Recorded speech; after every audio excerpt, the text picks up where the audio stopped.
So I'm so excited to be here with you today, Cait.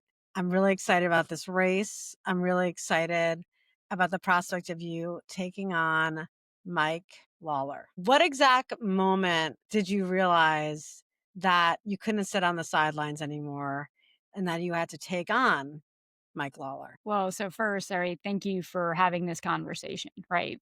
And thank you for what you do in terms of your public service and shaping our future and really fighting for our future. When you talk about how hard it is to actually deliver for kids and give them the opportunities going forward. And I think elements of where we haven't supported the educational system in a way to keep up with the demanding times that we're in, and specifically the teachers that are on the front lines doing this, right? So thank you for that. And thank you for having this conversation. And I will tell you, the moment I decided to do this, it was the second point in my life where I had felt a calling to serve. So the first one was when I was growing up. I was a junior in high school here in the Hudson Valley, in public schools, by the way, New York public schools, crushing it, and has set me up to be successful in life. But I was a junior in high school, and I'll never forget, I was in 11th grade English when we saw the Twin Towers fall, right? And we saw both New York and DC and Pennsylvania, but really the entire country impacted in such an incredible way. That was the first time in my life where I was like, well, they want to fight. Right. They want to come after us. We'll give them a fight. Like, and so that's where I went home that night and I told my mom, like, I'm going to West Point. They want a Wow. war. We'll give them a war Wow. and we're going to kick some ass. Right. And so that feeling, though, of this country that I love and the American people are under attack. Hmm. Right. And you have to do something about it. And I have to tell you, in November and the subsequent weeks when we started to see the transition team unfold and what we've seen since January, I had that same moment, right? Where what I am seeing is the country that I love and the values that I believe make us America truly under attack, right? And in a way that is putting the future of the next generation of Americans at risk. And so, after graduating from West Point, I went on to do 16 years in the Army and 6 overseas deployments. I went to combat zones, defended this country, fought for this country. And I never thought I would feel like the greatest threat to who we are as a nation would come from inside our nation. Right. And I think that is that moment where, look, there's no cavalry coming. It's us. And so that was when I decided, as like, Mike Lawler, he's not the guy he claims he is. And when you put yourself above your public service, above your people, you got to go, man. And so him enabling this, that's what made my decision. That's amazing. And I just wanted to say, I should have started off by saying thank you for your service. I was about to, our stories connect because I was about to start my first year of student teaching on September 11th. I was ready to go start my service, my public service. And well, we all know what happened. And I agree. We're now being attacked from within. And I'm so grateful for your service, both abroad and now at home. And speaking of home, if I'm getting this correct, and please correct me if I'm wrong, you're fourth generation Hudson Valley, right? Born and raised, proud as you can possibly get, uh, HV all the way. So my family goes back. And what I love is we're as blue collar as they get, Yes. right? So my great grandfather and my grandfather worked in the brickyards outside of Montrose. They literally helped build the Hudson Valley, right? And for decades, my family's been an integral part of these communities and helping these communities grow and create opportunity. My mom, she's been with the US Postal Service 48 years, okay? We have been all over the Hudson Valley, whether the stories that, we used to tell. I remember on Christmas Day, we would take packages that hadn't been delivered yet, and I would go with my mom to deliver them to people's homes because she would say, "We never want a kid to go out, go at Christmas without their present." And so it's that kind of service and those ethics of hard work and building things that I was raised on, Yeah. and where you don't take anything for granted and where community matters. And so I am incredibly proud to be a product of the Hudson Valley, and the values that have been instilled in me to lead the life of service that I have committed to or from the communities here that raised me. So what is it about the Hudson Valley that Lawler isn't understanding? We are a series of communities that will put country and community above politics. There are so many families right now that are suffering, and that pain is real. Yeah. And if he thinks that people aren't going to hold him accountable, he has miscalculated in a very catastrophic way. And so I think Mike underestimates the voters and New York 17, where he thinks he can spew lies and they won't see through to know the truth. And I will tell you, Mike, underestimating people is the quickest way to a downfall. And so I think he's going to have a really hard reality check come next year when people understand that he has sold them out to pursue his own political ambitions and to put himself first. He calls himself a moderate. Is he? If Mike Lawler was the guy he claimed to be, I wouldn't be doing this. If Mike Lawler was actually who he says he is, then he would be helping these communities, not causing pain. A moderate doesn't blindly rubber stamp the one big beautiful bill that hurt hundreds of thousands of people in this district. A moderate doesn't sit there and vote 12 to limit women's access to abortion care. A moderate doesn't sit there and condone ICE disappearing people off of American streets. That's not a moderate. That's a MAGA lover. And let's call Mike Lawler for what he is. A MAGA lover, not a moderate. You heard it here. So, I mean, in what ways is he hurting the Hudson Valley families specifically? You listed a few in terms of just the ways he's not a moderate and more of a MAGA lover. What are you seeing in your community direct effects of Lawler's legislating? Sari, I think there's really two buckets here that we've got to make sure we are holding him accountable to. So one is the types of legislative action he's actually taking. So we talked about the One Big Beautiful Bill. That is going to cut Medicaid access for over 30,000 people just here in this district and over 1 million New Yorkers statewide. Mike Lawler signed the One Big Beautiful Bill, which also prevents federal funds from being used to reimburse Planned Parenthood. Planned Parenthood is the largest provider of affordable access to healthcare for women across this country, right? I mean, when you talk about what these clinics do, even right here in the Hudson Valley, we've got 11 brick and mortar clinics and 2 mobile clinics. In 2024 alone, they provided over 93,000 pre-cancer screenings, annual assessments, and other types of health testing and evaluation that had nothing to do with abortion care. We're talking about basic health care for women and men, by the way. And this is the type of stuff that he has stripped away with his decisions to vote yes to something as harmful as the One Big Beautiful Bill. Then there's the other bucket, right, where we see Mike Lawler not doing his job in terms of congressional oversight and holding this administration accountable. This is where we see things where we're seeing cuts to food assistance programs, not just in the Big Beautiful Bill, but to offset some other cuts. You're seeing other programs having to supplement and recoup monies, right?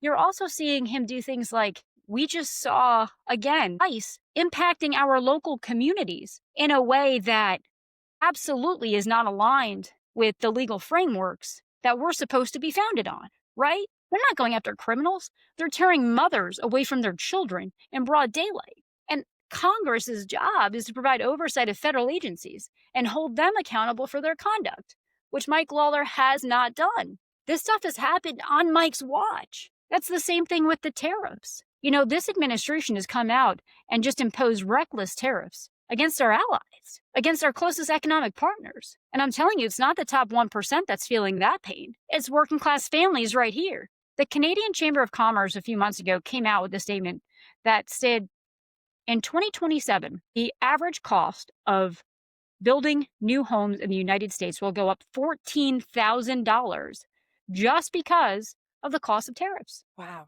And so this is where tariffs are supposed to be something that Congress has authority to implement and execute, and they have failed to do their job. And so this is what I mean, where it's the actions he has taken and his dereliction of duty, where he hasn't acted, that makes him unqualified for the seat he is in. So if elected, what would it look like, especially if Democrats get back the House? What will it look like for your community if you're elected and take out Mike Lawler? I will tell you, one of the biggest areas that I want to focus on is infrastructure investment in the Hudson Valley. Whether it's our outdated water and sewer systems, where we're seeing what seems to be a once in a century flood happen once a month, where people are being forced out of their homes, businesses are getting ruined and shut down because we haven't invested in the infrastructure that's underpinning our communities, or whether it's things like our electrical grid. Across this district, we're seeing energy providers implement double digit rate increases at a time where you have already millions of New Yorkers that are behind on their energy bills. And so, as we're facing this affordability crisis, we see a failure to do our job and invest in our critical infrastructure, make it even harder for working families to get by. And so I will tell you my focus, my entire focus, is making America work for working Americans. And that means making America work for Hudson Valley families. And that's things like investing in critical infrastructure. It's things like investing in our educational programs. So when we talk about what the future looks like, when I was growing up, neither of my parents graduated from college. I was able to go to West Point and Harvard and MIT from my public education here in the Hudson Valley that gave me the tools to succeed and thrive. And that was the path I had to greater opportunity, right? To serve at the White House, to become a senior executive in government service. Those opportunities I want to make sure every single Valley family has. And right now, that path to get there is so unclear. And I think we're going to see even greater disruption with AI displacement of jobs. And so investing in things, like BOCES programs, technical trade programs, apprenticeships, putting money back into our public schools to get kids the skills they need to be able to adapt to what the future workforce is going to be. Because we don't know. Yeah. And as an AFT member, I know a big emphasis is on that type of schooling and education in our public schools. And when we're at our best, we have CTE training. We have this vocational job training, and we need that more than ever. You mentioned your government work, right? So you are working at the highest levels of security. And I know for a fact that many Americans are concerned about our democracy right now. So can you speak a little bit about your work in security and what Americans have to fear if someone like Mike Lawler stays in office? Yeah. So during my 18 years in public service, from being an active duty Army officer to a senior executive within the federal government, I've been everywhere from the battlefield and combat zones to the situation room to out on the ground with state and local government officials all across this country and private sector partners, especially in the critical infrastructure space. And I have to tell you, one of the most incredible experiences I had and privileges I had was leading the election security mission on behalf of the Cybersecurity and Infrastructure Security Agency last year, and working with state and local government officials from across the country to ensure the security and integrity of the elections process.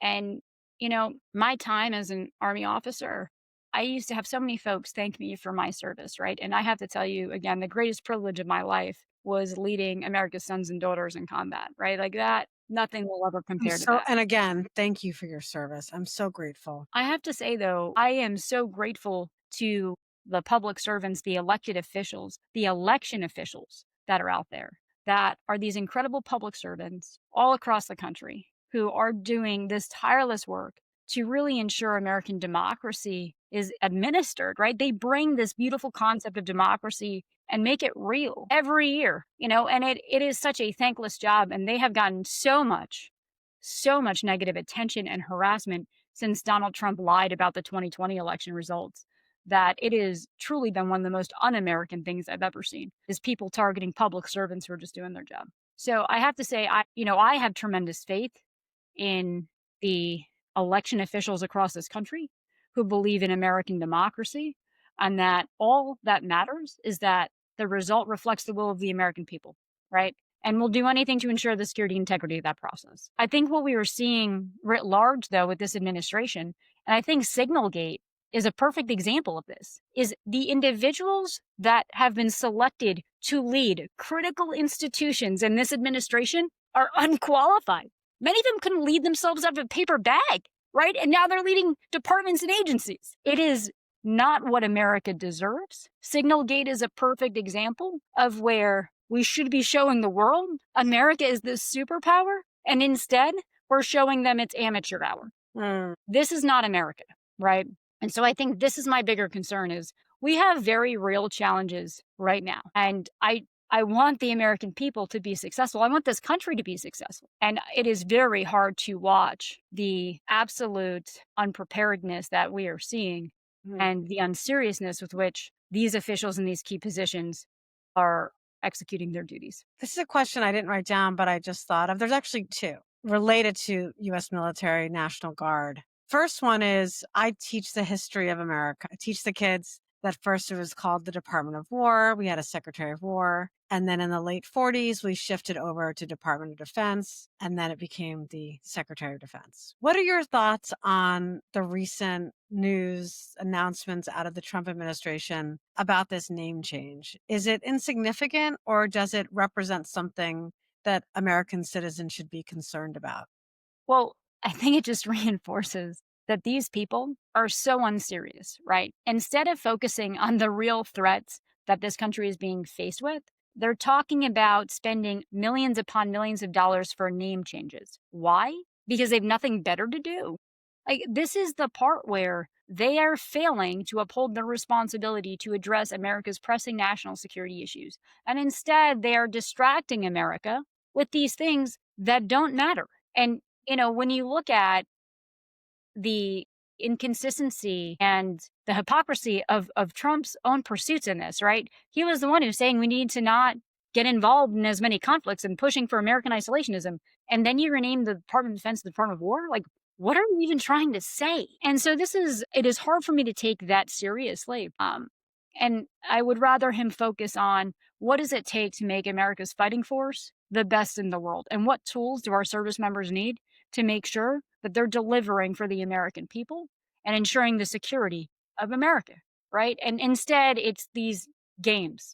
It is infuriating beyond words. What about his use of the National Guard in DC and his threats to replicate that program in Baltimore, Chicago, possibly New York City? As someone who's served our nation, who led our nation, what are your thoughts? My heart goes out to the men and women in uniform who are following the orders that they're being given because this isn't what they signed up for.